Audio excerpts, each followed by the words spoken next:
அண்டம் முழுவதும் நாராயணா நாராயணா என்று பாடிக்கொண்டிருந்த நாரதருக்கு ஒரு நாள் திடீர் சந்தேகம். ஐயோ, நாராயணன் என்றால் சரியான அர்த்தம் என்ன? முனிவரிடம் கேட்டார். நாரம் தண்ணீர், அயனம் ஷயனம் என்ற பதில். ஆனால் நாரதருக்கு திருப்தி இல்லை. நேரே நாராயணனிடமே போனார். பெருமாள் சிரித்தார். எனக்கும் தெரியாது, நர்மதை கரையில் இருக்கும் வண்டிடம் போய் கேள். நாரதர், வண்டே, நாராயணன் என்ற பதத்துக்கு அர்த்தம் தெரியுமா என்ற கேள்வியை கேட்ட மாத்திரத்திலேயே வண்டு விழுந்து இறந்து போனது. நாரதர் நாராயணனிடம் திரும்பினார்.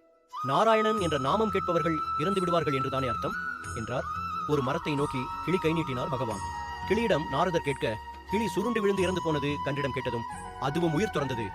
பயந்த நாரதரிடம் பெருமாள், அவையெல்லாம் உன் பிறவிகள், பயப்படாதே. இறுதியில் காசி இளவரசனிடம் கேட்கச் சென்றார். நாரதர் இளவரசன் சிரித்தான். அவனுக்கு ஏதும் ஆகவில்லை. அவன் அழகாக பதில் சொன்னான். நாரதரே, வண்டாய் கிளியாய் கன்றாய் உம் முன் காட்சி தந்தது நானே. உம் வாயால் நாராயணா என்ற நாமத்தை திரும்ப பிராணனு கேட்டு உயர்ந்த மனித பிறவி.